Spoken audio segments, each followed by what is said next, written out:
इधर शाम का समय है तो भगवान कन्हैया आगे बढ़े हैं राधा को ढूंढने के लिए और राधा आगे बढ़ी है श्याम सुंदर को ढूंढने के लिए।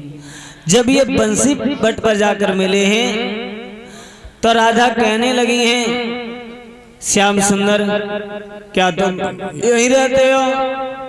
श्याम सुंदर कहने लगे, नहीं राधा, हम गाय चराने के लिए आते हैं और राधा हमारे जो ग्वाल वाल थे सब घर के लिए चले गए। राधा क्या तुम हमें छोड़ने के लिए हमारे घर तक नहीं चल सकती हो? राधा बोली, हाँ जाओ, में कौन सी बड़ी बात है, चलो हम तुम्हें छोड़ने के लिए तुम्हारे घर तक चलेंगे।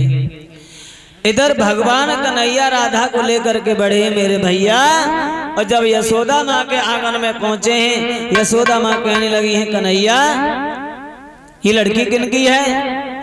श्याम सुंदर कहने लगे, मैया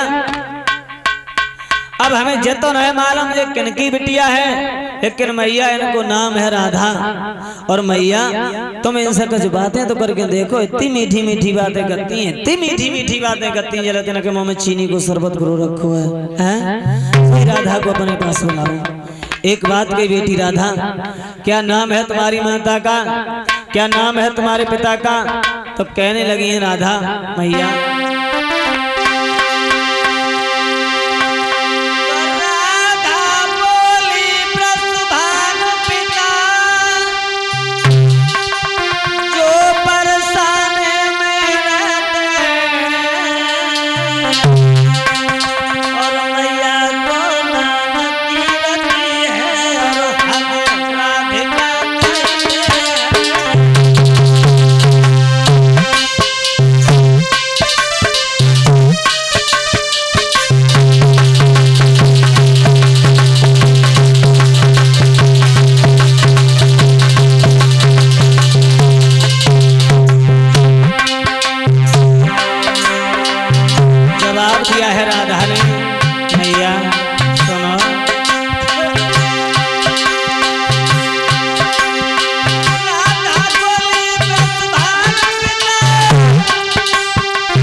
जवाब दिया है, माता का नाम कीर्ति और ब्रजभान पिता का नाम है। यशोदा माँ सोचने लगी हैं, कीर्ति ने इतनी बेटी सुंदर पैदा कर ली और हमें खबर भी नहीं दी। और मन में एक बात आई, अगर हमारे श्याम सुंदर का कहीं विवाह होता, शादी होती, तो इतनी सुंदर बहू घर में आती और परीक्षित महाराज सुंदर लड़का के सुंदरता ऊंचाई है, लेकिन भगवान कन्हैया सुंदर नहीं थे। कह देते वो तो करिया तो हैं श्याम सुंदर, लेकिन हमारे जैसे कलाकार कह देते हैं वो तो करिया तो। अब भगवान कन्हैया तो ऊंचे हो गए। खैर कोई बात नहीं। श्याम सुंदर पास में बैठे रहे और एक बात कही, मैया एक बात कहें क्या? तब बोले हैं कन्हैया, मैया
यशोदा मां समझा करके कहने लगी हैं राधा से, राधा एक बात सुनो, ये किसी और का घर नहीं है। और राधा अगर भगवान कन्हैया न मिले तो तुम अकेली आती रहना। और श्याम सुंदर से एक बात कही, श्याम सुंदर कीर्ति के घर पर कोई दूसरी लड़की नहीं है, और तुम एक काम करो, कीर्ति को राधा को बहुत जल्दी छोड़ करके आओ घर पर। और राधा को जब घर से विदा किया है तो एक बात कही है यशोदा माँ ने, राधा मेरी बात सुनो। क्या? बेटी तुम अपने घर जाओ और मेरी कीर्ति से भेंट कहियो,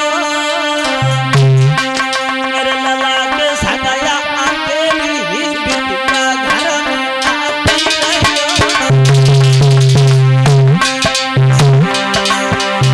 एक बात कहिए राधा, अगर भगवान कन्हैया न मिले अकेले आए जाइयो, दुका दूसरे घर न है।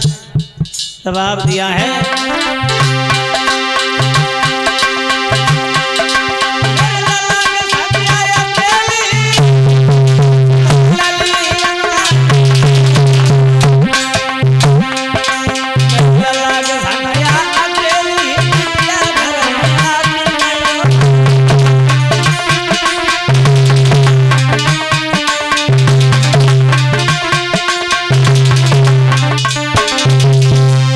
जवाब दिया राधा, ये किसी दूसरे का घर नहीं है। अगर भगवान कन्हैया न मिले तो तुम अकेली आ जाना।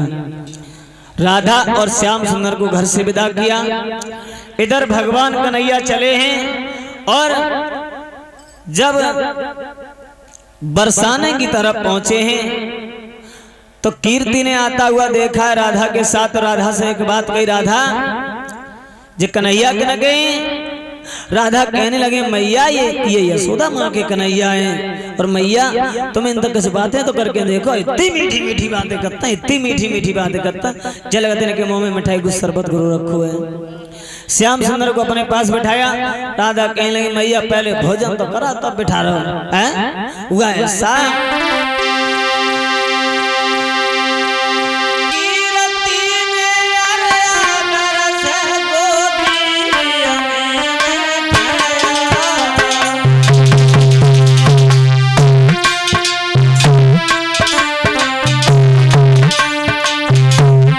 भोजन कराया है राधा की माँ ने। बड़े प्यार से भोजन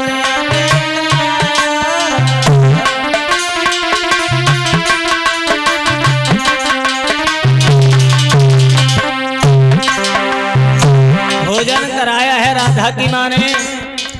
और एक बात कही है श्याम सुंदर, अब तुम जाओ कन्हैया।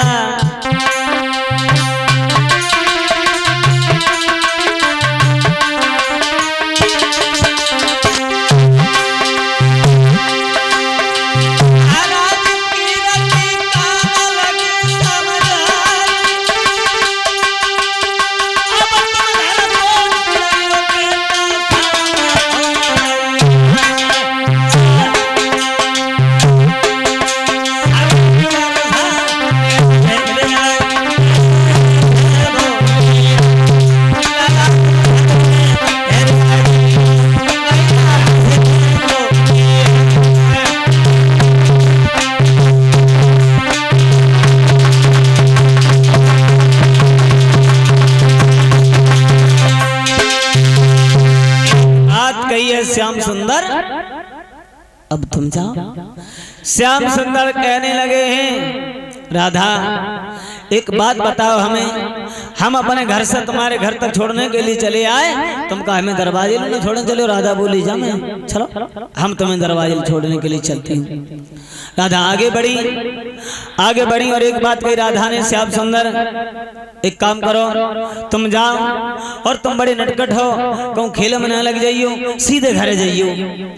श्याम सुंदर कहने लगे राधा हम अपने घर से तुम्हारे घर तक चले आए और तुमने हमें रास्ता में छोड़ दो।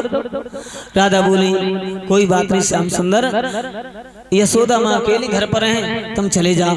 और इतना कहने के बाद हुआ ऐसा, श्याम सुंदर ठाड़े के ठाड़े रह गए और राधा आगे बढ़ी। राधा चली बरसाने, श्याम से सती लगे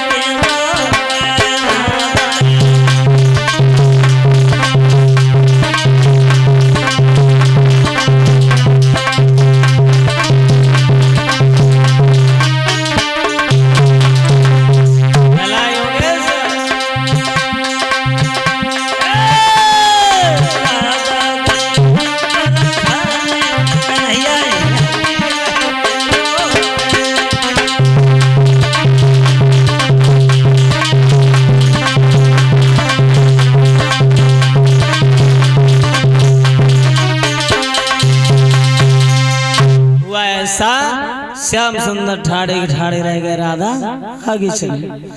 और इधर भगवान कन्हैया ने विचार किया आज हम घर नहीं जाएंगे, जहां राधा गाय धोने के लिए आती है अपने घर में हम वहां जाएंगे।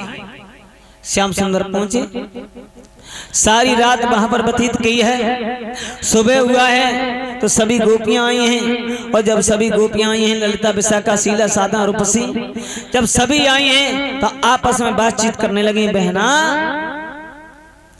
आज श्याम सुंदर हमारे घर आएंगे। क्यों? आज भगवान कन्हैया हमारे घर आएंगे। तब तक ललिता बोली तेरे घर नहीं, आज हमारे